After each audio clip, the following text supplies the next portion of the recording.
Supporting hyperplane कैसे define करते हैं और मीनिंग है वो हम यहाँ पर देखेंगे। 1.9 वाला इसमें फंक्शन के दो पार्ट दिए हुए हैं।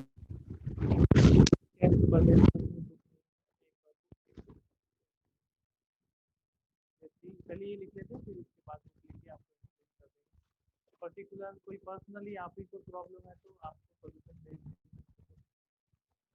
तो हम बात करते हैं, अभी हम पढ़ लेते हैं एक बार सपोर्टिंग हाइपरप्लेन। सपोर्टिंग हाइपरप्लेन की डेफिनेशन हम लिखेंगे और उसके साथ साथ ही एक्सप्लेन करते रहेंगे, आपको समझ में आ जाएगा फिर भी। ठीक है, तो हम सबसे पहले ले रहे हैं let S be a closed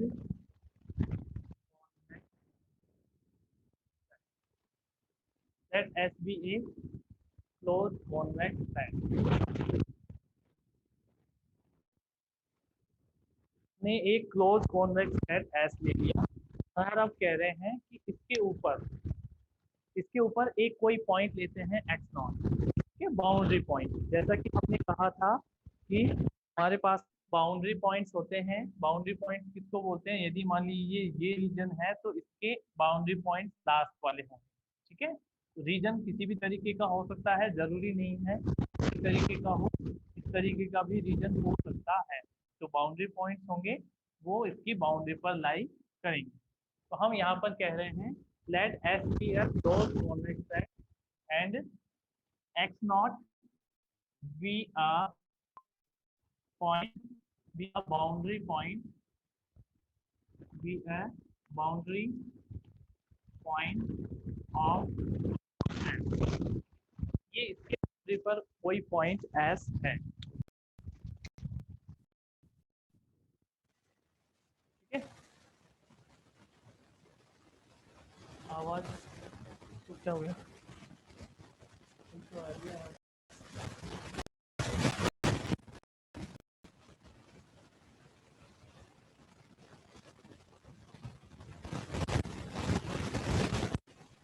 clear नहीं आ रही आवाज? आज क्या हो गया? अभी भी प्रॉब्लम आ रही है? सभी को प्रॉब्लम है?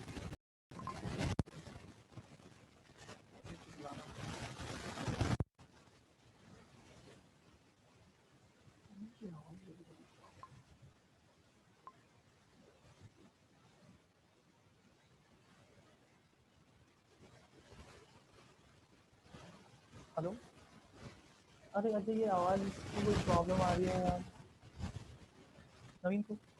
हाँ, नहीं यहाँ तो गोपी सर तो नीचे होंगे शायद। ठीक, एक मिनट देखते हैं बेटा, तब तक आप समझ लीजिए एक्चुअल में ये हम क्या पढ़ रहे हैं। थोड़ा बहुत तो आवाज आ ही जाएगी। एक्चुअली देखिए हम ये कह रहे हैं, मान लीजिए ये आपका कोई भी क्लोज कॉन्वेक्स सेट एस है। ये हमने कहा late S be a close convex set, और इसके ऊपर एक हमने बाउंड्री पॉइंट ले लिया x not. X naught be a boundary point of S. इसके साथ साथ हमने ये भी माना कि आपके पास में z equals to c x, z equals to c x एक हाइपरप्लेन है जो कि किस पर बन रही है? इस पॉइंट पर बन रही है। यानी कि ये वाला जो z equals to c x hyperplane है वो इस पॉइंट से होकर गुजरता है। That means z equals to c x naught, क्योंकि ये एक्स नॉट से होकर गुजरेगा तो ये इसको सेटिस्फाई करेगा। अभी सही है? ठीक है, यदि ये इसको इससे होकर गुजरेगा तो ये आपका क्या बनेगा? हाइपरप्लेन, जो कि सी एक्स नॉट से होकर गुजर रहा है। तब ये वाला जो हाइपरप्लेन है, ठीक है, ऐसे केसेस में ये वाला जो हाइपरप्लेन है ये क्या कहलाता है? Supporting hyperplane. सपोर्ट हो रहा है ना, ये इसके साथ जस्ट टच में है, that's why it is supporting hyperplane. और ये सपोर्टिंग हाइपरप्लेन कब होगा? इफ इट कंटेन्स, ठीक है, सपोर्टिंग हाइपरप्लेन इफ जो आपका क्लोज्ड कॉन्वेक्स सेट एस है, it contains in one of the closed half spaces. ये जो आपका हाइपरप्लेन है ये आपके दो स्पेस बनाएगा, z इज लेस देन और इक्वल टू cx और z इज ग्रेटर देन और इक्वल टू cx। ये क्लोज बनाएगा, इधर वाला मान लीजिए ओपन है। तो ये सपोर्टिंग कब बनेगा, जब आपका ये क्लोज कॉन्वेक्स सेट एस है वो किसमें लाई करे, one of the closed half spaces determined by this hyperplane. इस हाइपरप्लेन के द्वारा जो दो क्लोज्ड हाफ स्पेसेस बनाए गए हैं, या तो ये होगा या फिर ये होगा, ये उसमें लाई करना चाहिए। तब तो ये हाइपरप्लेन क्या कहलाता है, सपोर्टिंग हाइपरप्लेन कहलाता है। और सेम ऐसी कंडीशन ही हो जाए, ये मान लीजिए आपका एस है और ये कोई पॉइंट है टी जो कि एस को बिलोंग नहीं करता है, टी नॉट मान लीजिए, उस केस में जेड इजिकल टू जो सी एक्स होगा ये क्या कहलाता है, सेपरेटिंग हाइपरप्लेन कहलाता है। इसको सेपरेट कर रहा है, ये अलग है, ये वाला ये सेपरेटिंग हाइपरप्लेन कहला रहा है। यदि ये एस किसमें कंटेन करता है, one of the two open half spaces, दोनों में से एक ओपन हाफ स्पेस में ये कंटेन करता है। आवाज आ रही थी अभी, पता नहीं ये कह रहे हैं कि अब ठीक आ रही है, सबके लिए सही आ रही है ना आवाज अब। हाँ। आजाद एडजस्ट कर लीजिए, बाकी फिर चेंज कर रहे हैं। तो अभी तो ठीक आ रही है सभी को। हाँ, ठीक। तो हमारे पास में क्या कहा हमने, यदि सपोर्टिंग हाइपरप्लेन की बात होती है तो ये जो hyperplane called supporting hyperplane if this closed convex set S is contained in one of the closed half space, that means ये वाली लाइन और इससे आगे रीजन है उसको कवर करता है। और इनडायरेक्टली कहें तो S कहाँ तक होगा, इस वाली लाइन के ऊपर तक S मौजूद होगा, तब तो ये कहलाएगा supporting hyperplane.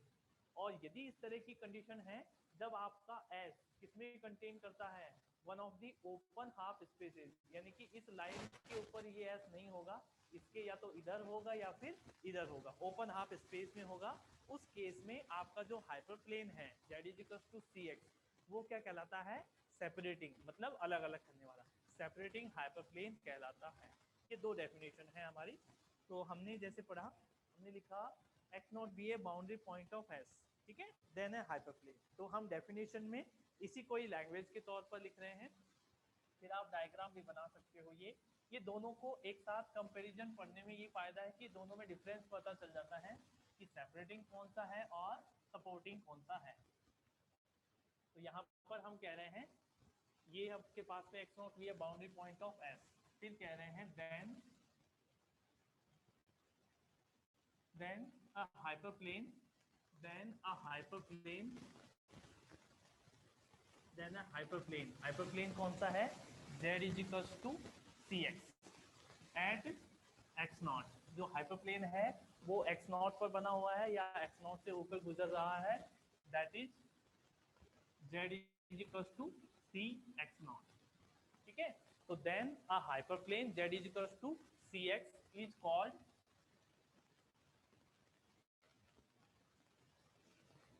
that is then a hyperplane z is equals to cx at x naught is called supporting hyperplane, is called supporting hyperplane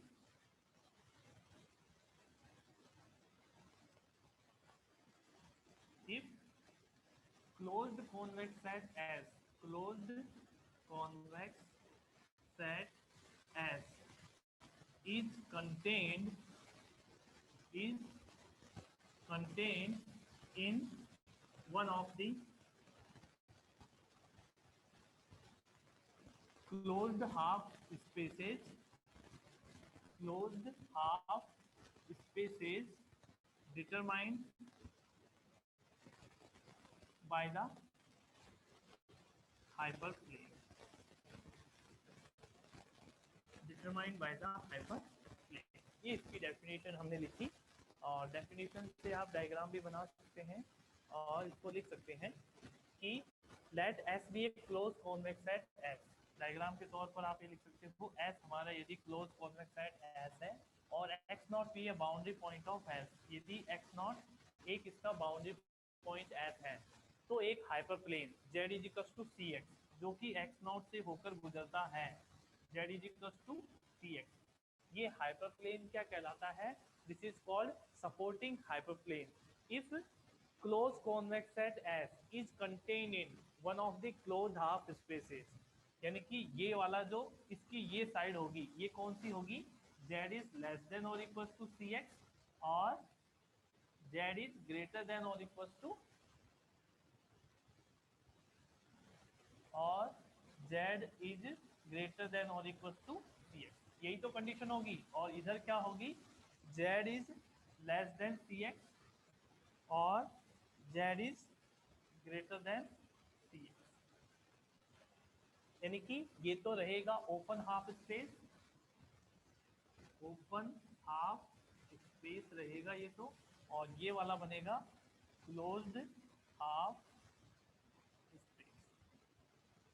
ये क्लोज्ड हाफ स्पेस होगा और जो आपका एस है वो किस में लाई करेगा? इस क्लोज्ड हाफ स्पेस में लाई करेगा। ये चाहे इधर हो जाए चाहे इधर हो जाए। यदि ये वाला पोर्शन इधर आ जाएगा, यानी कि ये सर्कल आप इधर बना दोगे, तब क्या होगा? ये वाला क्या बनेगा? क्लोज्ड कॉन्वेक्स सेट एस, और ये वाला क्या बनेगा? Open set, sorry open half space. ये तो बनेगा क्लोज्ड हाफ स्पेस और ये बनेगा ओपन हाफ स्पेस। यदि जैसे मैं कहना चाह रहा हूँ कि यदि मान लो मैं कहूँ ये आपका सेट है, ये इसका बाउंड्री पॉइंट है, ये आपका सपोर्टिंग हाइपरप्लेन बनेगा। कब? जब आपका ये एस, ये वाला कौन सा बने? क्लोज्ड हाफ स्पेस बनेगा।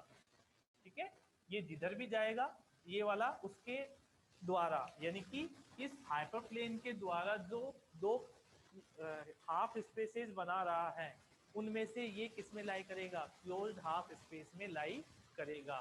दैट मीन्स इसका एक पॉइंट किस पर मौजूद रहेगा? इस हाइपरप्लेन पर भी मौजूद रहेगा। ये हम यहाँ पर कहना चाह रहे हैं, ये इसकी डेफिनेशन है।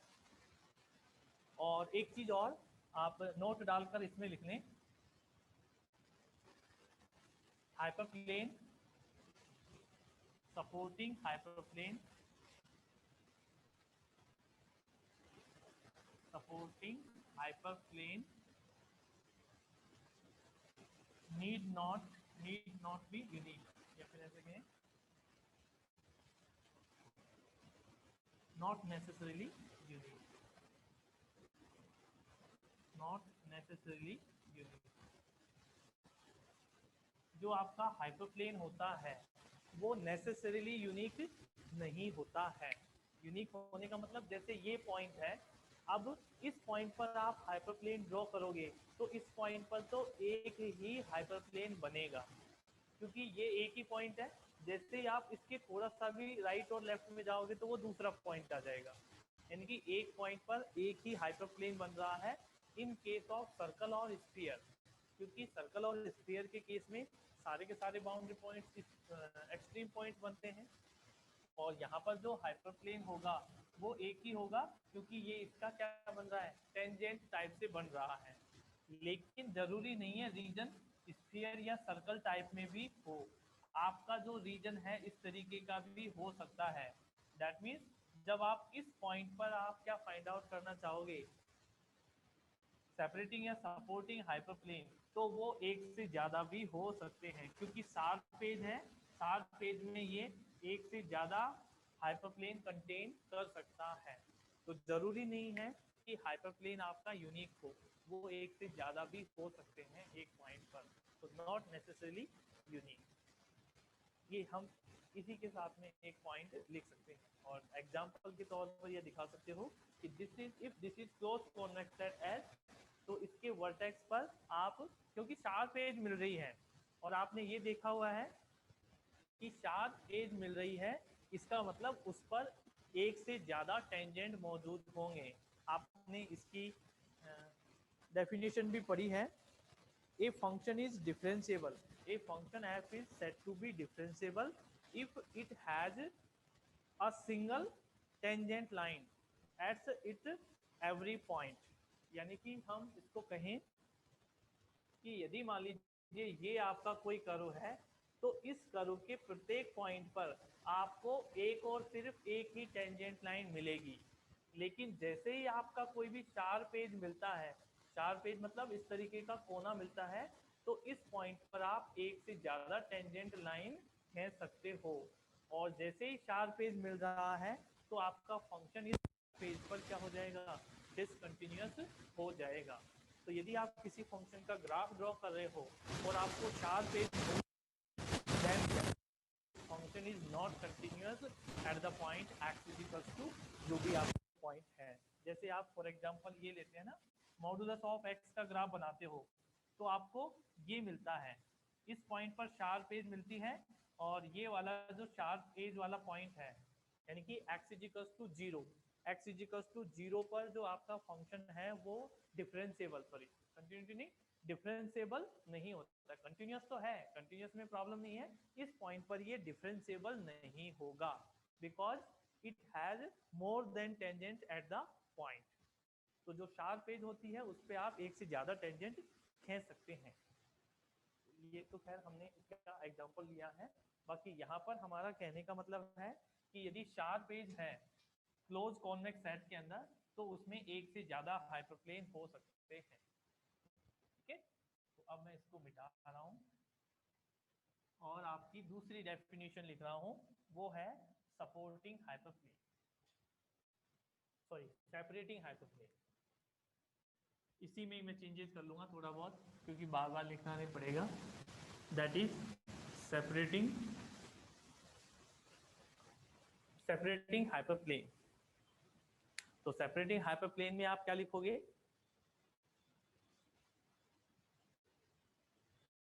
बेटा आपने क्लासेस ली हैं सारी, हाइपर का मतलब हाइपरप्लेन हमने डिफाइन किया था।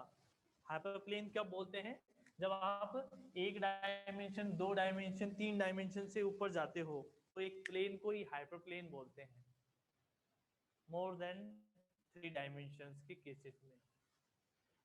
इसमें हम कैसे लिखेंगे, late S be a close convex set. हमने कहा एस एक क्लोज कॉन्वेक्स सेट है और फिर इसके बाद क्या लिखेंगे, x naught be a point, फिर आप इसमें क्या लिखेंगे, and also and let T not, इसको नया पॉइंट दे देते हैं नाम, and let T not be a point, be a point which does not belongs to S, which does not belongs to S। ठीक है, हमने लिखा let S be a closed convex set and let T not be a point which does not belongs to S। यानी कि इसको आप कैसे लिख सकते हो, that is T not is not a element of S। T not है वो S का एलिमेंट नहीं है। ठीक है, then a hyperplane, then a hyperplane, then a hyperplane, hyperplane आपको दिख जाएगा, then a hyperplane z is equals to cx at t naught। ठीक है, then a hyperplane z is equals to cx at t naught, that is z is equals to c t naught is called separating hyperplane,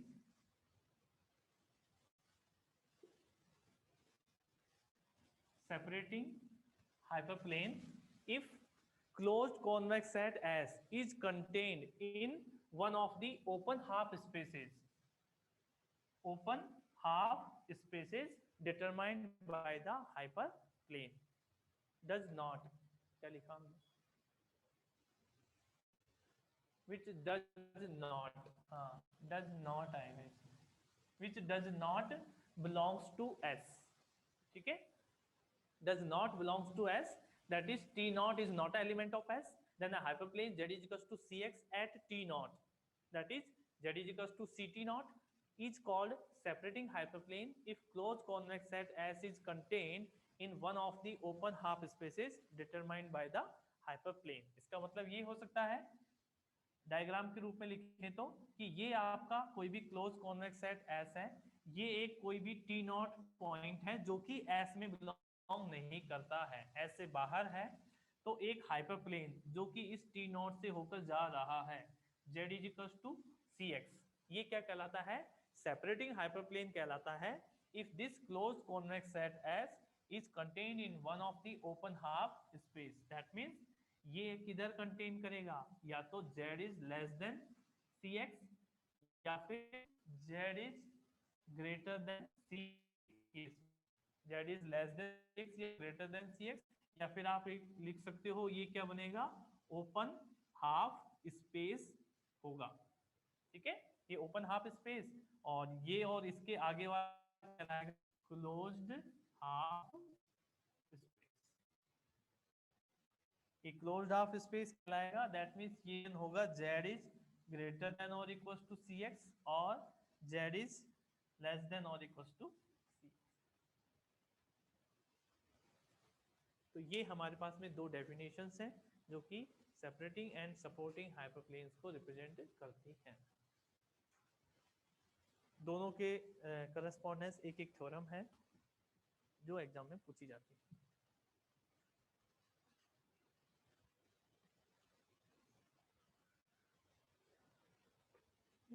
अब हम वो theorem लिख लेते हैं, फिर हम इसका प्रूफ लिखेंगे। दो ही थ्योरम है, फिर हम स्टार्ट करेंगे। देखिए रिवाइज सिंप्लेक्स मेथड और आपकी कैलकुलेशन वाली टर्म स्टार्ट हो जाएगी, फिर हम वही कैलकुलेशन करेंगे।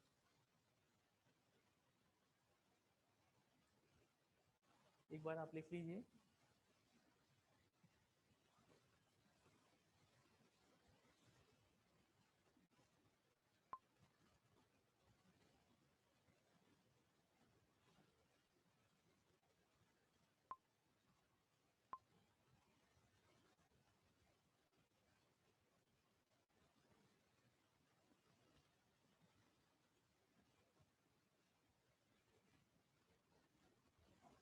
ठीक है, लिख लिया।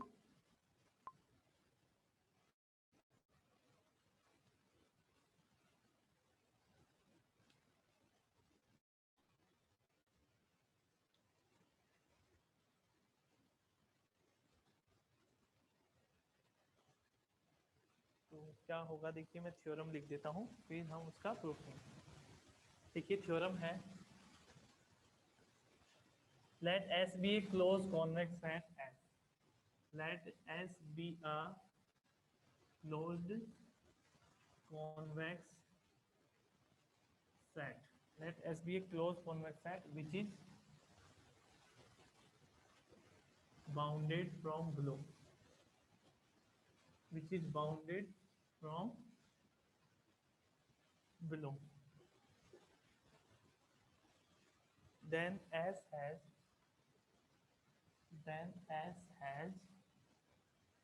extreme point. Then S has extreme point in every supporting hyperplane. In every supporting hyperplane. Supporting hyperplane. ठीक है, ये हमने थ्योरम लिखी। Let S be a closed convex set which is bounded from below. Then S has extreme point in every supporting hyperplane.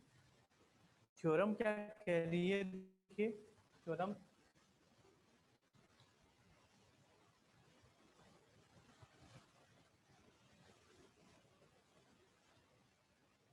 कह रही है कि S यदि हमारे पास में कोई भी क्लोज कॉन्वेक्स सेट S है। अब इसने ये जो टर्म लिखी है ना, which is bounded from below, इसका कोई भी सेंस नहीं है यहाँ पर, बट वो स्टेटमेंट में लिख रहा है इसलिए हम भी लिख रहे हैं, क्योंकि यदि क्लोज्ड कॉन्वेक्स सेट है तो बाउंडेड फ्रॉम बिलो होने का कोई अलग से रीजन नहीं है। तो हमने कहा S be a close convex set S, एक कोई क्लोज कॉन्वेक्स सेट है तो एस हैज एक्सट्रीम पॉइंट। ये जो एस है ये क्या रखेगा, एक्सट्रीम पॉइंट रखेगा इन एवरी सपोर्टिंग हाइपरप्लेन। यदि आप यहाँ पर सपोर्टिंग हाइपरप्लेन बनाओगे तो ये एक्सट्रीम पॉइंट होगा, यहाँ पर बनाओगे तो ये एक्सट्रीम पॉइंट होगा। कोई भी आप दूसरा आप लोगे, जैसे मान लीजिए ये कोई रीजन है, तो यदि आप यहाँ बनाओगे तो ये एक्सट्रीम पॉइंट होगा। यदि यहाँ पर आप बनाना चाहते हो सपोर्टिंग हाइपरप्लेन, तो ये सपोर्टिंग हाइपरप्लेन एक पॉइंट पर नहीं बनेगा, किस पर जाएगा, पूरी की पूरी लाइन पर। तो ये क्या बनेगा, एक्सट्रीम पॉइंट नहीं होगा। एक्सट्रीम पॉइंट सपोर्टिंग हाइपरप्लेन कहाँ बनेगा, यहीं पर। यदि आप एक पॉइंट पर सपोर्टिंग हाइपरप्लेन बनाना चाहते हो, एवरी पॉइंट सपोर्टिंग हाइपरप्लेन, हर पॉइंट पर सपोर्टिंग हाइपरप्लेन होगा, has extreme point in every supporting hyperplane, जहां पर भी सपोर्टिंग हाइपरप्लेन बने वो होगा एक्सट्रीम पॉइंट होगा, जहां पे आपका सपोर्टिंग हाइपरप्लेन बनेगा वो एक्सट्रीम पॉइंट होगा। जैसे आप ये लिखते हैं ना, जैसे इस पॉइंट पर आप सपोर्टिंग हाइपरप्लेन बनाना चाह रहे हैं, ठीक है। तो इसका कहने का मतलब है कि जो भी आपका क्या होगा सपोर्टिंग हाइपरप्लेन होगा वो एक्सट्रीम पॉइंट को कंटेन कर रहा होगा। यदि ये हाइपरप्लेन लोगे, यदि आप इसको भी क्या बोलो हाइपरप्लेन बोल रहे हो, तो इसमें भी कम से कम आपके पास में 2 पॉइंट्स ऐसे आएंगे जो कि क्या बन रहे हैं, हाइपरप्लेन, वो सॉरी एक्सट्रीम पॉइंट बन रहे हैं। Then S has extreme point, S has extreme point in every supporting hyperplane, every supporting hyperplane पर आपको क्या मिलेगा, एक्सट्रीम पॉइंट मिलेगा। और इसको प्रूफ करने का जो तरीका है वो हम कौन सा ले रहे हैं, देखिए जनरली इन जनरल 2 तरीके होते हैं।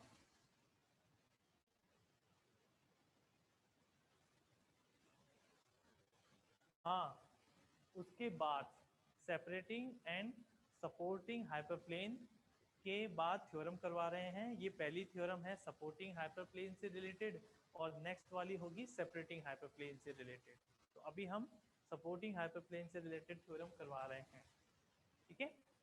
तो देखिए इन जनरल आपके पास में क्या तरीका होता है किसी थ्योरम को प्रूव करने का, कि या तो आप उसको सीधा सीधा जो गिवन दिया हुआ है और जो आपको प्रूफ करवाना है वो प्रूफ कर दें, या फिर आप कोई भी रिजल्ट लेके चलते हो और फिर आप शो कर देते हो कि इस रिजल्ट को लेकर चलते हुए हम एक कॉन्ट्रडिक्शन पर पहुंच जाते हैं। तो ये कॉन्ट्रडिक्शन क्यों आ रहा है, क्योंकि हमने जो अजम्पशन किया है वो गलत है, दैट मीन्स जो रिजल्ट है वो ट्रू हो जाएगा। तो कंट्रोवर्सी वाला या कॉन्ट्रडिक्शन वाला मेथड होता है। तो यहाँ पर हम कॉन्ट्रडिक्शन वाला मेथड ही लेकर चल रहे हैं, और कॉन्ट्रडिक्शन किस तरीके से ले रहे हैं वो एक बार यहाँ पर हम लिख रहे हैं, ठीक है। तो कैसे लिखेंगे, देखिए इसका प्रूफ हमने लिखा late W be a boundary point, या फिर ऐसे लिख लें let W be a point on S, let W be a point on closed, let W be a point on closed convex set S, ठीक है। एक W हमने point लिया जो कि क्लोज कॉन्वेक्स सेट के ऊपर है, on close convex set S, ठीक है। एंड और हम एक क्या ले रहे हैं हाइपरप्लेन, किस पॉइंट पर, इसी पॉइंट पर W पॉइंट पर हम क्या ले रहे हैं, हाइपरप्लेन ले रहे हैं। और साथ में हमने कहा and Z is equals to c x, Z is equals to c x be the, इसको क्या लेके चल रहे हैं, सपोर्टिंग हाइपरप्लेन लेके चल रहे हैं। यानी कि हमने क्या मान लिया, क्लोज कॉन्वेक्स सेट के ऊपर एक कोई पॉइंट W है और W के ऊपर क्या बनाया हुआ है, सपोर्टिंग हाइपरप्लेन। तो यहाँ पर हमने लिखा close convex set and Z is equals to c x be the supporting hyperplane, be the supporting hyperplane, with the supporting hyperplane at omega is the element of, कि ओमेगा आपके पास में S का एलिमेंट है और हम इस पर क्या लेके चल रहे हैं, सपोर्टिंग हाइपरप्लेन लेके चल रहे हैं, ठीक है। अब हमारे पास में हम क्या कह रहे हैं कि हम एक नया सेट बना रहे हैं, जो अजम्पशन होगा वो किस तरीके से लेंगे, हमने बनाया लेट बी बी ए सेट, जो कि किस किस से होकर मिल रहा है, एक तो एस से और किससे मिलकर बन रहा है, हाइपर जो आपका हाइपरप्लेन है उसके पॉइंट से होकर मिल रहा है। दैट मीन्स आपने हाइपरप्लेन यदि एक्स माना हुआ है then c x is equal to z. ये लिखने का मतलब क्या होता है, ये उन एक्स का सेट है जो कि इन कंडीशन को सेटिस्फाई करता है। दैट मीन्स हाइपरप्लेन के ऊपर जो पॉइंट हैं वो सारे होंगे। तो हमने एक सेट बनाया है बी जो कि किस किस से मिलकर बना हुआ है, एक्स के पॉइंट से और हाइपरप्लेन के पॉइंट से दोनों में जो इंटरसेक्शन पॉइंट है तो क्या यहाँ से आपको क्या मिलेगा, then V is also a closed convex set. ये भी बी क्या बनेगा हमारे पास, क्लोज कॉन्वेक्स सेट बनेगा। क्यों बनेगा, क्योंकि ये ऐसा आपका क्लोज कॉन्वेक्स सेट है और हाइपरप्लेन भी आपका क्या होता है, क्लोज कॉन्वेक्स सेट होता है। और दो कॉन्वेक्स सेट्स का इंटरसेक्शन भी क्या होता है, कॉन्वेक्स सेट होता है। इसलिए हमने कहा देन बी इज आल्सो है क्लोज कॉन्वेक्स सेट, बी भी आपका क्लोज कॉन्वेक्स सेट होगा। फिर से प्रॉब्लम हो गई क्या इसमें?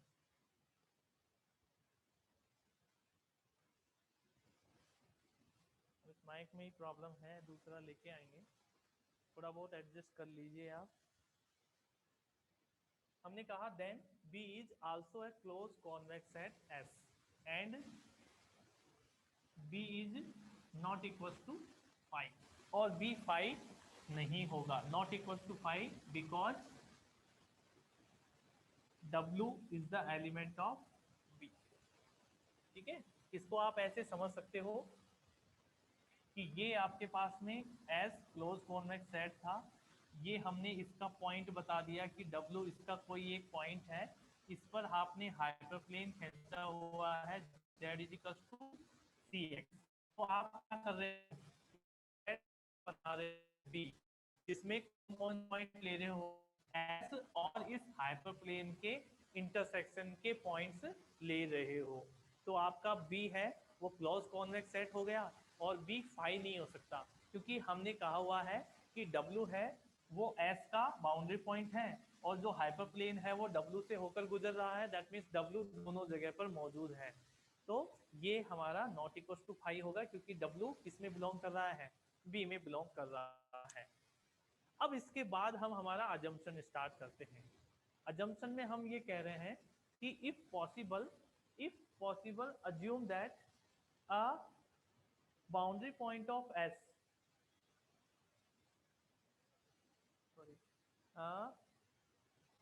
एक्सट्रीम पॉइंट ऑफ S, जो हमारा S का एक्सट्रीम पॉइंट है वो B का एक्सट्रीम पॉइंट नहीं है। सॉरी मैंने उल्टा बोल दिया, हम मान के चल रहे हैं B का जो एक्सट्रीम पॉइंट है वो S का एक्सट्रीम पॉइंट नहीं है। यदि संभव हो तो हमने ये माना कि B का एक कोई पॉइंट लेंगे जो कि B का तो एक्सट्रीम पॉइंट है बट S का एक्सट्रीम पॉइंट नहीं है। B का एलिमेंट लोगे तो कितना आ जाएगा, W, और W किसका एलिमेंट है, S का। तो यदि W एक्सट्रीम पॉइंट बन रहा है S का तो हमें यही प्रूफ करना था। तो हम कंट्रोवर्सी के तौर पर क्या मान के चल रहे हैं कि एक B का एलिमेंट है, एक हमारे पास में B एलिमेंट ले रहे हैं किसका, कैपिटल B का। Small b is a element of capital B which is A extreme point of B, which is a extreme point of B but not a extreme point of S। या फिर simply extreme point की बात हम इस तरीके से कह सकते हैं कि हम इसका एक पॉइंट लेके चलें, B is the element of B, ये इसका एक्सट्रीम पॉइंट है, ओ सॉरी B एक B का पॉइंट है, कैपिटल B का। एक्सट्रीम है या नहीं इसकी भी हम बात नहीं करते, सिर्फ हम ये कह रहे हैं कि ये जो B का पॉइंट है, B का पॉइंट है तो डेफिनेटली S का भी पॉइंट होगा ये, और ये जो B है स्मॉल b ये S का एक्सट्रीम पॉइंट नहीं है, हम ये कहना चाह रहे हैं। हमने कहा B है वो इसका एलिमेंट है, किसका, कैपिटल B का, और ये है S का भी डेफिनेटली पॉइंट होगा, लेकिन हम क्या मान के चल रहे हैं कि ये जो स्मॉल b है ये S का एक्सट्रीम पॉइंट नहीं है। और यही हम कॉन्ट्रोडक्शन प्रूफ करेंगे कि B का एलिमेंट हो रहा है वो, हमें कॉन्ट्रोडक्शन मिलेगा कुछ ना कुछ इसी बेस पे, और क्या कह देंगे कि यदि ये इसका B का पॉइंट है तो ये किसका पॉइंट बनेगा, S का एक्सट्रीम पॉइंट बनेगा। जो हमारा अजम्पशन है देखिए लिख लेते हैं एक बार, यदि आपको ऐसा लग रहा है तो। सबसे पहले हमने क्या लिया, लेट या फिर इफ पॉसिबल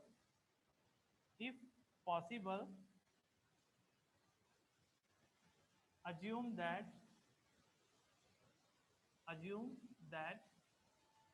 इसको मिटा देता हूं, आप साइड में बना दें। assume that assume that B is a element of B.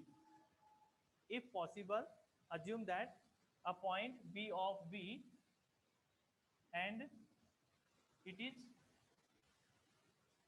not extreme point, it is not extreme point of S. B हमारे पास में B का एलिमेंट है एंड S का एक्सट्रीम पॉइंट नहीं है, ठीक है। तो S का एक्सट्रीम पॉइंट नहीं है तो इसकी हम प्रॉपर्टी का यूज करके चलेंगे कि यदि S का कोई भी पॉइंट एक्सट्रीम पॉइंट नहीं है तो उसे S के किन्हीं भी दो अलग अलग पॉइंट्स के कॉन्वेक्स कॉम्बिनेशन के रूप में लिखा जा सकता है।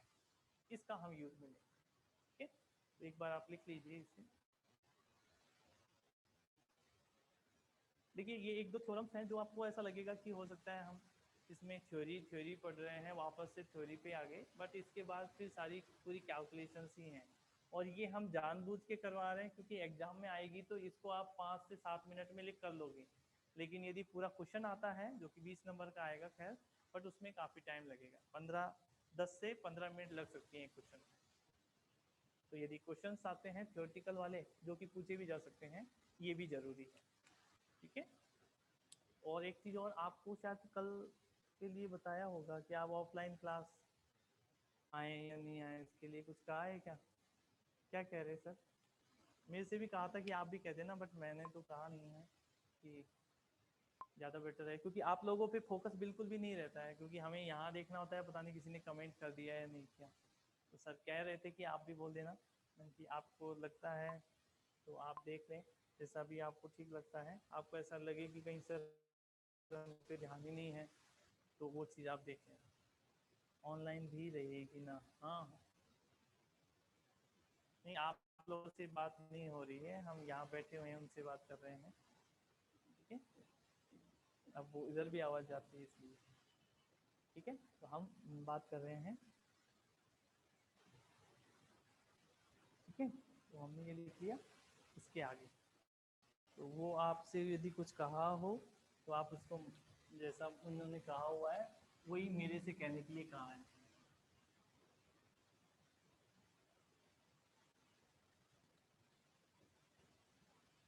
ठीक है। यहाँ तक अब इसके बाद हम क्या कह रहे हैं, हमने कहा if possible assume that B is a element of B and it is not extreme point of S, ठीक है। यदि ये एक्सट्रीम पॉइंट नहीं है then for any two points, then for any two points, कौन कौन से ले लिए, मान लो x1 and x2, then for any two points x1 and x2 belongs to S, सकते हैं जो आपका B पॉइंट है, B is equal to lambda x1 plus 1 minus का लैम्डा x2 और लैम्डा इज ग्रेटर देन 0 और लेस देन 1 स्ट्रिक्टली। ये क्यों लिखा? क्योंकि देखिए हमने कहा कि B है वो S का एक्सट्रीम पॉइंट नहीं है। यदि एक्सट्रीम पॉइंट होता तो एक्सट्रीम पॉइंट की डेफिनेशन में हमने ये लिखा था,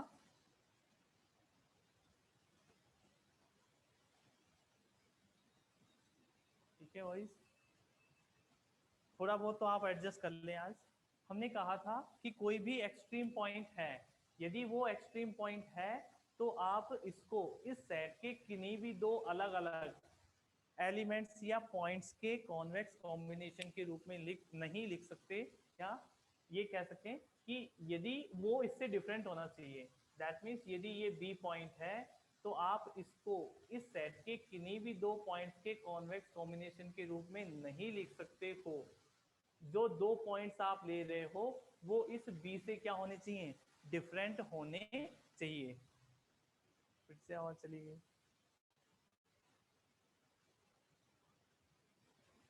अब आवाज पे ध्यान दें या पढ़ाने पे ध्यान दें? आप बेटा आज एडजस्ट कर लीजिए जैसा भी है, बाकी यदि कोई रहेगी तो आपको बता दें, दोबारा से बता देंगे, मतलब जो थ्योरम है आप जो भी आवाज़ आ रही है उसको एडजस्ट कर लीजिए। हमने यहाँ पर कहा था कि यदि कोई भी पॉइंट एक्सट्रीम पॉइंट बन रहा है बी, जैसे बी की बात करें तो बी को नहीं लिखा जा सकता है convex combination of 2 points where x1 and x2 belongs to S। जो ये x1 और x2 आप ये पॉइंट्स ले रहे हो, ये इस b से क्या होने चाहिए, डिफरेंट होने चाहिए। और हमने कहा था कि आप लैम्बडा की जो कंडीशन ग्रेटर देन और इक्वल टू और लेस देन और इक्वल टू लेते हो, तो यदि आप लैम्बडा बराबर 0 ले लेते हो, लैम्बडा बराबर 0 ले लेते हो तो ये x2 पॉइंट्स को कवर करता है, और लैम्बडा बराबर 1 ले लेते हो तो ये x1 को कवर करता है। तो हमारे पास में जो कंडीशन है वो क्या लेनी पड़ेगी, स्ट्रिक्टली ग्रेटर देन 0 और स्ट्रिक्टली लेस देन 1 लेनी पड़ेगी। बिकॉज क्योंकि हम क्या कह रहे हैं, ये एक्सट्रीम पॉइंट का है, और एक्सट्रीम पॉइंट यदि बनेगा तो हम x1 और x2 को छोड़कर बात कर रहे हैं। ठीक है, क्लियर। तो फाइनली क्या बना, v is equal to lambda x1 plus 1 minus का लैम्बडा x2। अब हमारे पास में इसको यदि हम c से मल्टीप्लाई कर दें, यदि हम c से मल्टीप्लाई कर दें तो आपके पास में सी बी, क्योंकि b is A point of b है और वो हाइपरप्लेन का पॉइंट है, तो वो c b equals to z बन जाएगा। इस प्रॉपर्टी का यूज करने के लिए हमने इसको c से मल्टीप्लाई करा दिया, c b that is c lambda x1 plus c into 1 minus का लैम्बडा x2। ठीक है, और सिंप्लीफाई करें इसे तो ये बन जाएगा c of b is equals to lambda c x1 plus 1 minus का लैम्बडा c x2।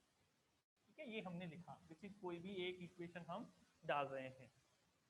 अब हम क्या कह रहे हैं कि सिंस s इज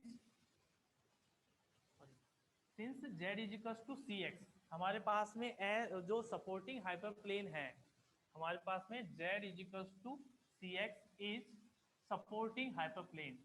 ये हमारे पास सपोर्टिंग हाइपरप्लेन है। ठीक है, ये सपोर्टिंग हाइपरप्लेन है।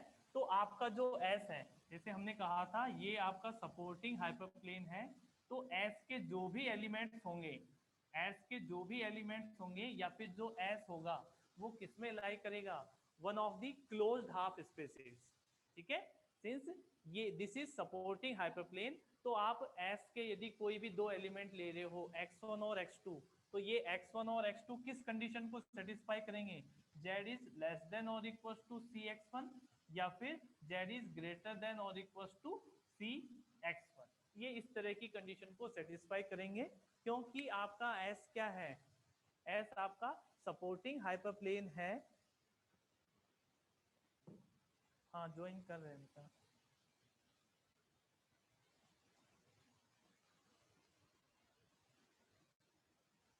हाँ ठीक है, ज्वाइन कर लिया मैंने।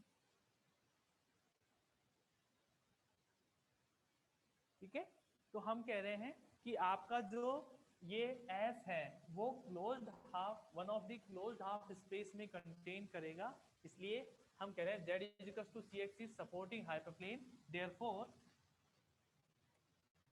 देयरफॉर क्या कंडीशन आएगी, देयरफॉर जो आपका Cx1 है, देयरफॉर Cx1 किससे रहेगा, Cx1 Z is less than और इक्वल टू Cx1, या तो इसमें रहेगा या फिर आपका Z इज ग्रेटर देन और इक्वल टू, तो दो लाइन बना लीजिए ऐसे, या तो रहेगा Z इज लेस देन और equal to Cx1, x2 is also point of S, इसलिए Z इज लेस देन और इक्वल टू Cx2, या तो ये कंडीशन रहेगी जो कि क्या कह रही है, x1 और x2 यदि S के पॉइंट्स हैं तो ये one of the closed half space में कंटेन करेंगे, यानी कि ये लेस देन और इक्वल टू के साथ आएंगे, या फिर ये किस में जाएंगे, Z इज ग्रेटर देन और equal to Cx1 and Z is greater than और इक्वल टू Cx2, यानी कि या तो इस वाले क्लोज्ड हाफ में होंगे या फिर इस वाले क्लोज्ड हाफ में होंगे। नहीं हुए क्या, कर तो दिया मैंने, ज्वाइन कर दिया बेटा, वो ज्वाइन हो ही नहीं रहे हैं, दोबारा से ज्वाइन किया है।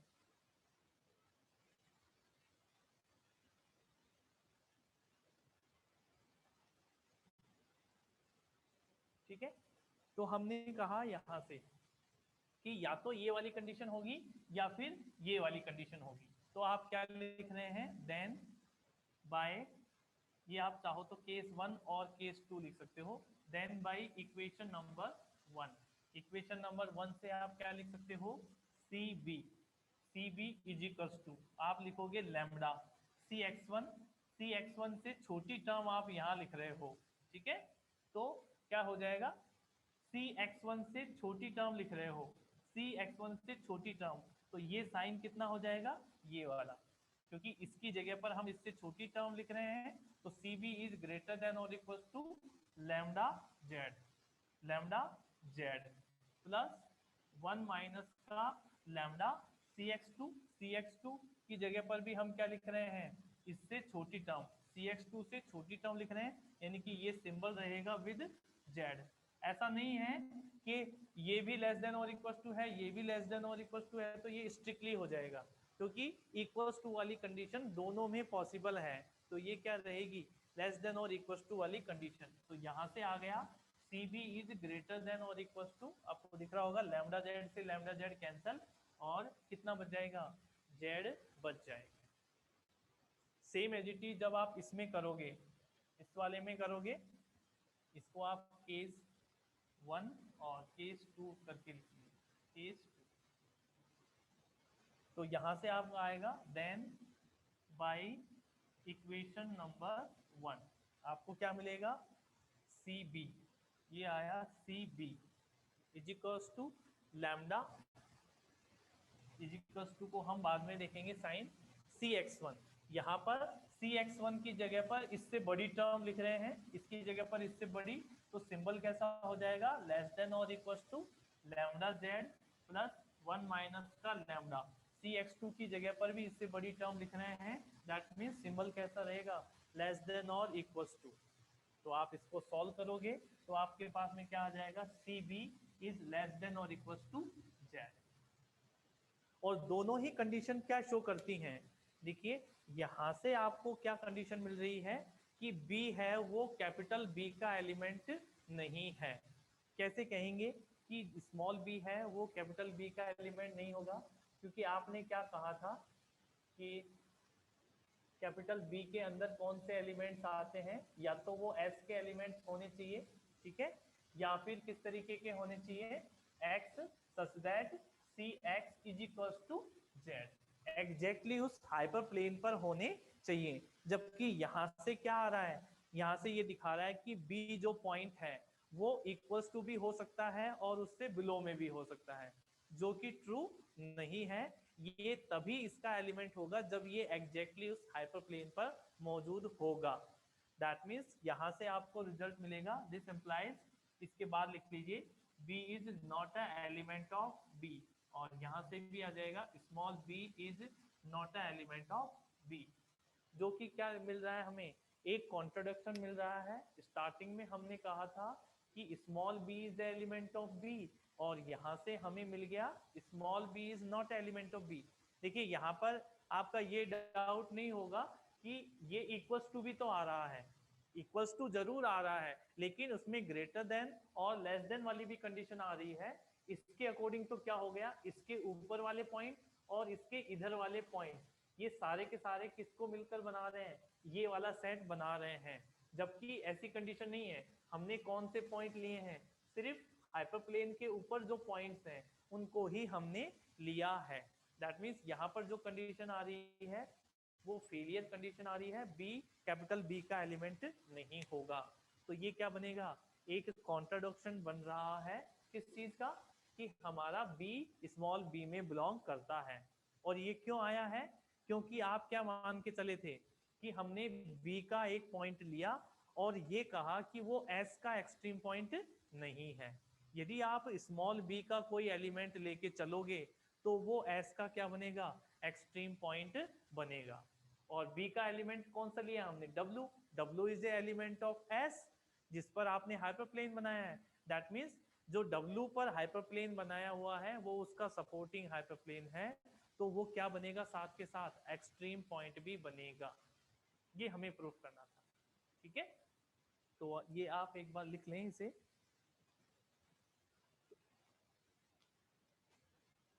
थ्योरम सिंपल है, पर जैसे हम थोड़ा बहुत इसको रिलेट करते हैं तो एक दो बार जब आप इसको पढ़ोगे लिखोगे तो आसानी से और क्लियर हो जाएगा ये। C b does not belongs to which is a contradiction, which is a contradiction, which is a contradiction of our assumption of our assumption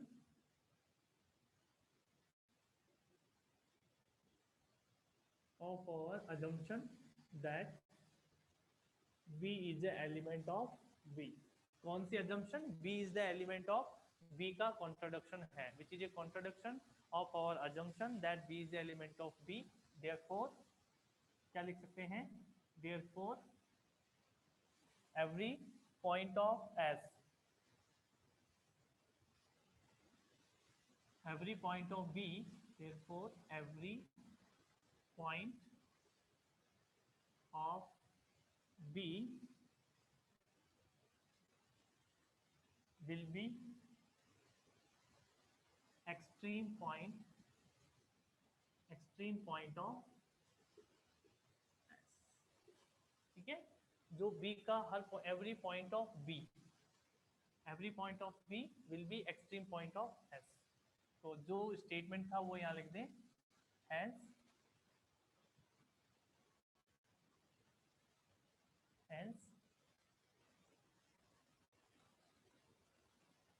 every supporting hyperplane, ऐसे ही था language, every supporting hyperplane, every supporting hyperplane has an extreme